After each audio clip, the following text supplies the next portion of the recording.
történelmként éltünk együtt, voltak királyaink, voltak győzelmeink, vereségeink, tragédiáink és sikereink, de ez egy nép volt.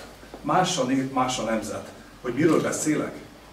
Most ti itt a Magyar Nagykövetségen az általunk nagyon tisztelt, sőt szeretett Jordánia állampolgárai vagytok. 100 évvel ezelőtt, ha valaki kérdezte volna, mi az, hogy Jordán, legfeljebb a Jordán folyó jutott volna valakinek eszébe. Ma pedig egy büszke, életerős nemzet, amely szép jövőt hordoz, és egy turbulens régióban a békeszigete. Tehát érzitek, hogy nemzetek eltűnnek, nemzetek alakulnak, és a magyarság himnusza és történelme azért más, mert egy végig kínlódott sikerekkel és balsikerekkel, küzdelmekkel teli történelem. A jordán nép történelme pedig része a térség történelmének, része az itt élt araboknak ez a történelem, de Jordánia önálló országként az itt élők nem csak az arabok egy része, hanem Jordán nemzetté váltak. Mennyire párhuzamos és mennyire eltérő fejlődések tudnak kialakulni különböző területeken. Egy másik párhuzam országaink között, Jordániában reformok zajlanak. Átfogó, a gazdasági, társadalmi, politikai életet megreformálni kívánó, az országot pedig stabilizálni kívánó reformok, amelyeket az uralkodó irányít, ő felsége irányít, és ez egyfajta Jordán válasz azokra a kihívásokra, amelyekkel az egész térség szembenéz. Mert kihívások vannak. 1848-49 nem csak magyar ünnep, hanem egész Európa lázban és lángban égett akkor. A forradalom ugye elindul Párizs, Palermo, Róma, Bécs, egy időben lázadnak fel a népek, és milyen érdekes ma, itt egy másik párhuzam népeink és országaink között lángban áll az arab világ. És nem mondjátok azt, hogy Jordánia ezt megúszta. Jordánia nem úszta meg, Jordániában is forradalom zajlik ma, a király által irányított átfogó reform forradalmi változásokat hoz, és ez a Jordán út. Ezt a szót, hogy Jordán út, Orbán Viktor miniszterelnök napokkal ezelőtt véget ért jordániai látogatása során hallottuk, és ezt a kifejezést, hogy Jordán út, ezt Abdallah Ensur mondta, még soha nem hallottam előtte. Mi a Jordán út? Kérem szépen azt mondta, van libiai út, van tuniszi út, van egyiptomi út, van szíriai út, egyik sem kell Jordániának. Jordánia a Jordán utat kívánja járni, amely egyszerre demokráciát és stabilitást kíván elérni, utcai turbulenciák és ellenségeskedés nélkül, de ez mindenkitől áldozatot kíván, mert ha elkezd egy csoport a másik csoport róvására előnyökhöz jutni, a másik frusztráltá válik, és elkezdődnek az utcai elégedetlenségek.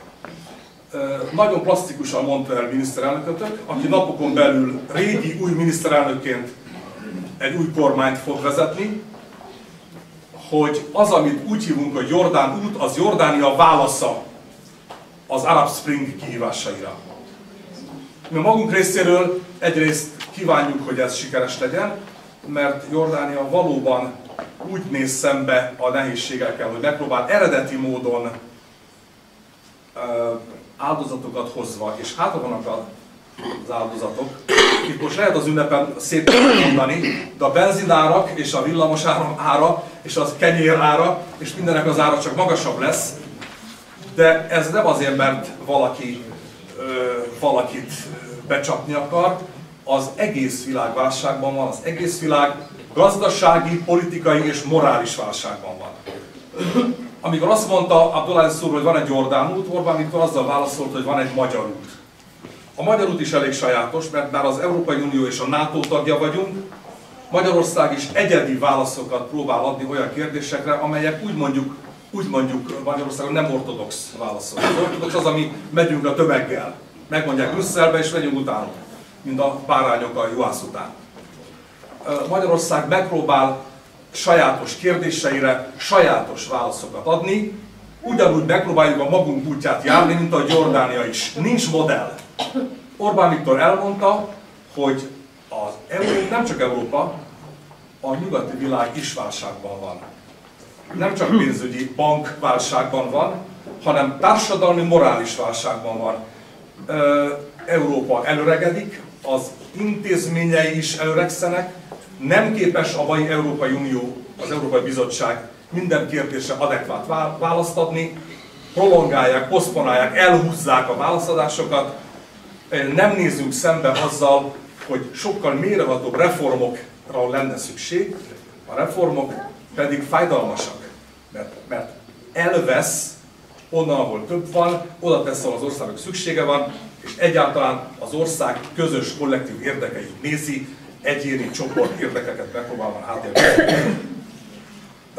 Több olyan párhuzamos dolog is fölmerült, himnuszaink, a reformok, az útkeresés, a Magyar út, a Jordán út kapcsán, és ráadásul megállapították a két delegáció, hogy feltűnően azonos a két ország kiterjedése, akkora Magyarország, mint Jordánia. Persze voltak más idők, Jordánia is volt nagyobb, Magyarország is volt nagyobb, de most nem nosztalgiázzunk, hanem mindkét kormány megpróbál nagy felelősséggel sajátos válaszokat adni közös és sajátos krízis helyzetre.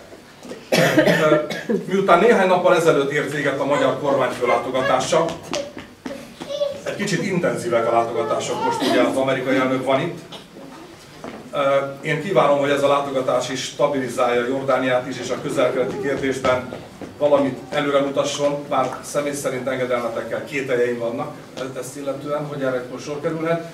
De az, hogy jött és erről beszélnek, és elmondják, hogy problémák vannak, a palesztinoknak államhoz van joguk, és ezt Jordánia támogatja, ez önmagában, hogy ezt elmondják vezetők, ez önmagában pozitív.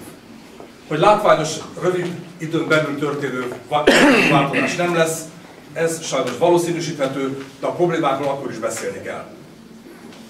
Megemlíteném még nektek azt, hogy Orbán Viktor egy nagy számú delegációval volt itt volt két miniszter, két államtitkár, több tanácsadó, és nagyon érdemi, mélyreható beszélgetéseket folytatott miniszterelnökökkel, valamint a szenátusban Taher Masrival és Szúrral, az alsóház elnökével, és ő felsége is fogadta a delegációt.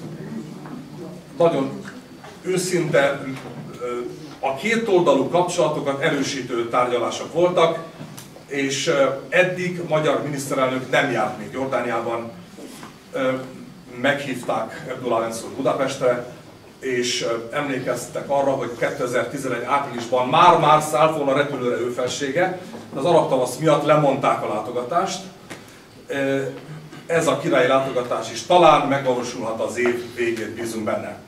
Még eredmény az, hogy 5 megállapodás került aláírásra, egy átfogó gazdasági, technikai megállapodás, egy energiaügyi együttműködési megállapodás, egy felsőoktatási megállapodás, és Jordánia 30 jordán fiatalt küldhet jövőre Budapestre magyar állami ösztöndíjjal tanulni. Jordánia is ad 10 ösztöndíjat, magyarokat kifejezetten arab nyelv tanulása céljából küldenek Ammanba. Ennek az implementálása, a végrehajtási rendelet, tehát az hogy működik ki, hol lakik, mennyi ösztöndíjat kap egyebek, ezeknek a végrehajtására szakértői tárgyalásokra fog sor kerülni. Üzleti fórum volt, 40 üzletember kísérte a delegációt. Az itteni a JEBA-val, a Jordan Europe Business Association-nal és a Chamber of Commerce and Industry-val egy-egy megállapodást írtak alá, és már is születtek konkrét üzletek. Beindulhat a biznisz. Látnotok kell, hogy ismeritek Magyarországot, mert ott éltetek. Magyarországnak nincsenek áruértékesítési problémái. Nem azért kell nekünk a Jordán kapcsolat, hogy eladjuk a magyar gyárak termékeit. Egyrészt a termelés visszaesett, másrészt el tudjuk adni termékeinket Európában, nem kell messzire hozni. Amit mi hozni szeretnénk, az alapvetően mérnöki tudás, technológiák, gyárak felépítése. Magyarországnak erőssége a mezőgazdaság, de ez nem azt jelenti, hogy a konzervet és a befőttet áruljuk, hanem kifejleszteni közösen jobb termékeket, ezeket minél magasabb szinten feldolgozni, az egészségügyi, környezetvédelmi standardokat betartani. Azon kívül Magyarország segíteni tud gépipari szállításokkal, vegyipari szállításokkal, orvostechnikai felszerelési szállításokkal. Amit pedig Jordániától várnánk, azok a hagyományos zöldséggyümölcs szállítmányokon kívül alapvetően tőke. Magyarországon sok minden van, alapvetően, ami nekünk leginkább hiányzik, pénz nincs Magyarországon, tőke nincs Magyarországon.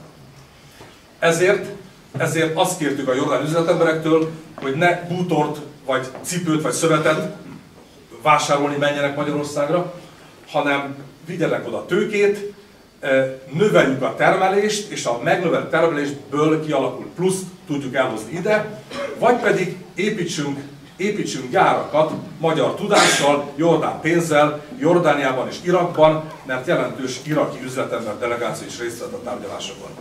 Röviden ennyiben tudok nektek beszámolni a látogatásról, és csak azért, mert néhány napja volt. Mi úgy érezzük, hogy sikeres volt, a jordán fél nagy nyitottsággal, őszintességgel. Még annyit el kell nektek mondanom, hogy ő felsége a király pedig személyes éleslátásával és logikus, struktúrált politikai elemzésével markáns, pozitív benyomást tett a magyar delegációra. Erről csak annyit, hogy büszkék lehettek az uralkodóra, mindenféle nehézség, feszültségnek minden ellenére nagy felelősséggel és nagy hozzáértéssel, éleslátással vázolta mind a szíriai helyzetet, amire most nem térnék ki, mind pedig azt, hogy a közel-keleti válságot meg kell oldani, mert a régió és a szélesebb régió minden, mondhatni összes válságának a mélyén az izraeli-palesztin konfliktus és a palesztin kérdés megoldatlansága áll. Ebben egyetértettünk, de Magyarország csak súlyának megfelelően tudja ezt képviselni. Kívánok mindenkinek minden jót, kellemes ünnepet!